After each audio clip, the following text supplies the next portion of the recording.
NCP নেতা জনাব হাসনাত আব্দুল্লাহর আহ্বানে সাড়া দিয়ে আপনারা আওয়ামী লীগ নিষিদ্ধের আমলে মানে আন্দোলনে যমুনা ও শাহবাগে গিয়েছিলেন। সেখানে হাত পাকা হাতে অনেককে আমরা দেখেছি। সরকার আওয়ামী লীগের কার্যক্রম নিষিদ্ধ করেছে, কিন্তু এরপর থেকে সোশ্যাল মিডিয়ায় অনেকে আলোচনা করছেন, আমাদের ঘোষণায় অনেকে মন্তব্য করেছেন ইসলামী আন্দোলন বাংলাদেশ গত 15 বছরের সুবিধাভোগী, অর্থাৎ আপনারা গত 15 বছরে সুবিধা নিয়েছেন। বিএনপি জামাত বর্জন করেছে, এমন কিছু স্থানীয় নির্বাচনে আপনারা অংশ নিয়েছেন। আপনাদের অনুষ্ঠানে সাবেক তথ্যমন্ত্রী, যাকে আসলে নানা মানে পররাষ্ট্রমন্ত্রীও বটে, যাকে নানা অভিধায় অভিহিত করা হয়, সেই ডক্টর হাসান মাহমুদের মতো প্রভাবশালী বিতর্কিত আওয়ামী লীগ নেতার পুরনো ভিডিও এখনো আমরা দেখতে পাচ্ছি, যেখানে তারা আপনাদের সঙ্গে বসে আছেন। কেউ কেউ এমন মন্তব্য করছেন যখন যারা ক্ষমতায় থাকে আপনারা তাদের সঙ্গে তাল মিলিয়ে চলেন। একটু আপনার মন্তব্য শুনবো। এইটা ভুল বলছেন। যখন যারা ক্ষমতায় থাকে ইসলামী আন্দোলন তাদের সমস্ত সমস্যাগুলি দুর্নীতিগুলি তুলে ধরে, এটা বলতে পারেন। আচ্ছা, আপনি দেখেছেন সেখানে শুধু হাসান মাহমুদকে, সেখানে কি বুলু সাহেবকে দেখেন নাই? দেখছি, আমার পাশে দেখছি। তো সেটা বললেন না কেন? না, বুলু সাহেবকেও দেখছি, হাসান আমার স্বরাষ্ট্রমন্ত্রীর সাথে সাথে জি আপনি বলেন, আপনি শেষ করেন তারপর বলবো। আমি শেষ করি। আপনার হাসান মাহমুদ সাহেবের সাথে আমার বক্তব্য হিসেবে আমাদেরকে বুঝতে দেখছেন, কিন্তু তারপরে আমি যখন বক্তব্য দিয়েছি, আমি যে এই বক্তব্য দিয়েছিলাম সেটা তো তুলে ধরলেন না। ওই একই স্টেজ আপনি দেখুন সেই বক্তব্য, যে আপনারা বিএনপি বলছেন আমরা এইটা করছি, আওয়ামী লীগ বলছেন আমরা এইটা করছি, কিন্তু কে কত দুর্নীতি করছেন সেটা তো বললেন না। ওই স্টেজে বক্তৃতা দিয়েছি, আপনি শোনেন সেই বক্তৃতা।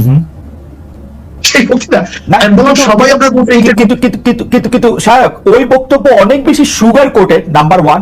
নাম্বার 2 হচ্ছে আপনি বঙ্গবন্ধুকে নিয়ে, শেখ হাসিনাকে নিয়ে, শেখ হাসিনা যখন প্রধানমন্ত্রী ছিলেন সেই সময় যে বক্তৃতা করেছেন, এখন কি সেটা রিপিট করতে পারবেন বা রিপিট আপনি করতেছেন? শেখ হাসিনাকে নিয়ে আমি তারই কোনো বক্তৃতা করি।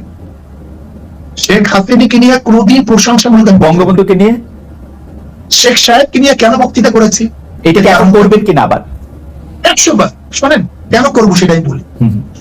আমি বললাম না আমি কোনো জিনিস রোজাত করি নাই, তো কোনো জিনিস রোজাত করিনি। ওকে, যখন শেখ সাহেবের মূর্তি টানানো হয়েছিল তখন আমি কি বক্তৃতা করেছিলাম, যে 72 বছর পরে যদি লেনিনের মূর্তি ক্যারিয়ান দিয়ে তুলে সাগরে ফেলে দেয়, তাহলে আজকে হোক কালকে হোক এই বুড়িগঙ্গা এই মূর্তিকে ফেলানো হবে। এই বক্তৃতা আমার, আমি শুনছি না, আমি জানি না, এবং সেইটা দেখছি।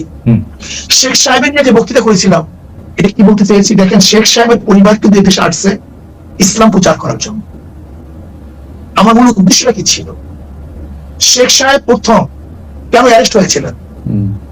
হিন্দুদের মাধ্যমে তিনি অ্যারেস্ট হয়েছিলেন মুসলমানদের বাচ্চা পাওয়ার জন্য। আমি কি বলেছিলাম? শেখ সাহেব প্রথম কি রাজনীতি শুরু করেছেন? মুসলিম লীগ, পাকিস্তানের পক্ষে রাজনীতি শুরু করেছিলেন। শেখ সাহেব তিনি এইটা করছেন সেইটা করছেন বলছিলাম কেন? নাস্তিকরা শেখ সাহেবকে ধর্মনিরপেক্ষবাদ নাস্তিকপন্থী বানাবার চেষ্টা করছিল। আমি আওয়ামী লীগকে তখন স্মরণ করে দিতে চাই, মূল ভুলবেন না, এদের পরিবার ছিল ইসলামের দাওয়াতে, কিন্তু সেখান থেকে ভেঙে যদি তারা নাস্তিক হতে পারে, ধর্মের উপর চাপিয়ে দেয়, তার মানে নিজের সাথে সে আত্মঘাতী করছে। ওই সময় শেখ হাসিনাকেও আপনি তারিফ করেছিলেন ওই একই বক্তব্যে।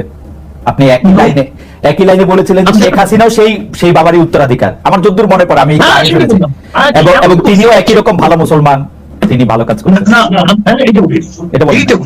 আমি বলছি সেই পরিবারে, ওকে, আমি তার পরিবারকে ইঙ্গিত করে তাকে সজাগ করতে চেয়েছি যে আপনার বাবা দাদি দেখলে মুসলমান, তারা পীর ছিলেন, তারা দাওয়াত দিয়ে এসেছেন, আপনি ইসলামের খেলাফ, ইসলামের বিরোধী কোনো কাজ করতে পারেন না। যেরকম কোন ছেলেকে কেউ যদি সতর্ক করে তখন তার বাপ দাদার কথা বলে, তোমার বাবা এরকম ছিল, দাদা এরকম ছিল, একদম এই কাজ করতে পারেন। আমার এই উদ্দেশ্য ছিল। কিন্তু শাহ, আপনি correct me if I am রং, আপনি কি ওই সময় সাবেক প্রধানমন্ত্রী সরকারের শেখ হাসিনা সরকারের এই 3টা খারাপ নির্বাচন, সীমাহীন দুর্নীতি, এগুলি নিয়ে আসলে কোনো এরকম একটা অবস্থান নিয়েছিলেন যেটা আপনার শক্তি দিয়ে আপনি আসলে নিতে পারতেন? আজকে বক্তব্য নাই, এমন কোন বক্তব্য নাই যে বক্তব্যে শেখ হাসিনা এবং তার 14 গোষ্ঠী এই মন্ত্রী পরিষদের আওয়ামী লীগের দুর্নীতি তুলে ধরি নেই, এমন কোন বক্তব্য সময় ছিল।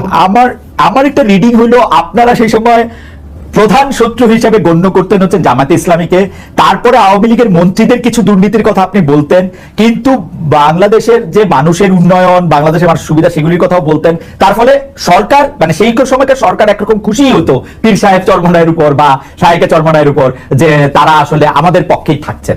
মানে আমার রিডিং আর কি ওই সময়কার ব্যাপারে না, সেই রিডিংটা কেন আপনার মধ্যে অনুভূতি কেন হয়েছিল? কারণ আপনারা জামায়াতের খুব সমালোচনা করছেন, তারপরে হচ্ছে সরকার প্রধানের সমালোচনা আপনারা সরাসরি করতেছেন না, দুই একজন মন্ত্রী বা দুই একটা ঘটনার কথা বলে বলতেছেন। না, এটা আমার মনে হয় আপনার কাছে এটা দৃষ্টিগোচর হয়নি। আমার মনে হয় আচ্ছা ঠিক আছে, আমি আবার চেক করবো না, একটা বক্তব্য।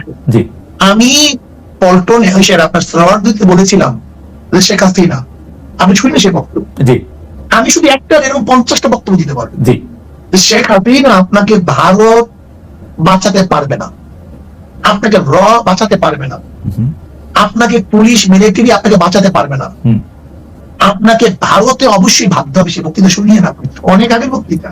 আচ্ছা ঠিক আছে, আপনি যদি বলে থাকেন সেটা আপনার মানে শেখ হাসিনার দুর্নীতি বা শেখ হাসিনা এইরকম খারাপ 3টা নির্বাচন দিয়েছে, এটা যদি আপনি বলে থাকেন সেটা ঠিক আছে।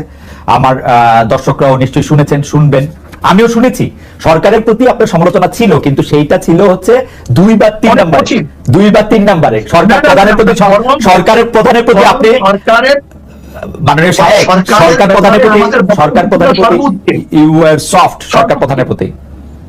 না, এটা ভুল, এটা ভুল, এই মেসেজ আপনার কাছে সম্পূর্ণ ভুল। আচ্ছা ঠিক আছে, ঠিক আছে, সম্পূর্ণ ভুল। আচ্ছা আমি পরবর্তী প্রশ্ন আসি। সরকার প্রধানের ব্যাপারে আমি যে মন্তব্য করেছি এরকম বক্তব্য আজ পর্যন্ত কেউ দেয়নি।